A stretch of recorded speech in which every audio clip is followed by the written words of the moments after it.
राधे राधे दोस्तों। काशी विश्वनाथ मंदिर में शिवरात्रि के दिन आकाश से एक सोने का थाल उतरा और उसमें लिखा था, सच्चा भक्त वही है जिसे यह थाल मिलेगा।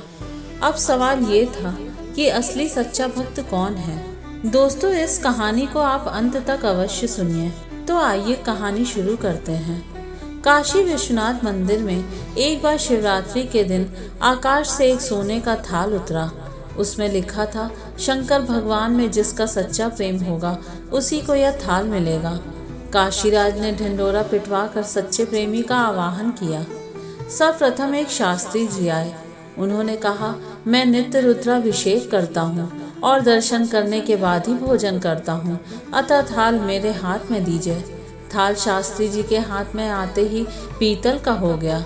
शास्त्री जी लजा गए। इसके बाद काशीराज स्वयं आए और कहने लगे, मैंने विश्वनाथ जी पर सोने का कलश सच्चे प्रेम से चढ़ाया था और शिवरात्रि को दर्शन करने के लिए सच्चे भाव से आया हूँ।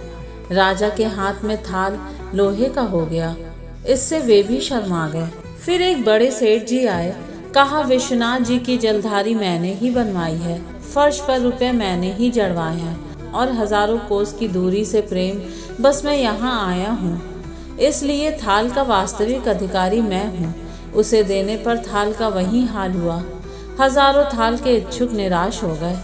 उसी समय एक किसान जो बहुत समय से विश्वनाथ जी के दर्शन करने का इच्छुक था, किंतु पैसा ना होने से प्रायः खेती में लगा रहता, लेकिन आज बड़े परिश्रम से कुछ पैसे बचाकर और खाने के लिए सत्तू बांध कर आ रहा था।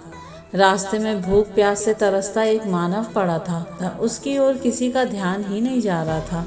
इस किसान ने उस गरीब को लोटे से पानी पिलाकर सत्तू खिलाया और धर्मशाला में पहुंचा दिया। तत्पश्चात वह काशी विश्वनाथ के मंदिर में गया। पूजा करके जब वह बाहर निकल रहा था, तब किसी ने हंसकर कहा, महादेव जी का सच्चा भक्त आया है, इसलिए थाल इसी को दे दो। उसके ऐसा कहते ही थाल पुजारी के हाथ से सरका और किसान के हाथ में पूर्ण स्वर्णिम आभा से चमकने लगा। सभी आश्चर्यचकित रह गए। तो दोस्तों, आज ये कथा हमें यही सिखाती है कि भगवान को पूजा पाठ से ज्यादा प्रेम चाहिए और दरिद्र नारायण की सेवा ही सबसे बड़ी उपासना है। जिसने भूखे को खिलाया, प्यासे को पानी पिलाया, वही असली शिव भक्त कहलाया। अगर आपको भी ये कथा हृदय को छू गई हो तो जय भोलेनाथ लिखकर कमेंट जरूर करें और ऐसे दिव्य कथाएं रोज सुनने के लिए चैनल को सब्सक्राइब करना बिल्कुल मत भूलिएगा। धन्यवाद।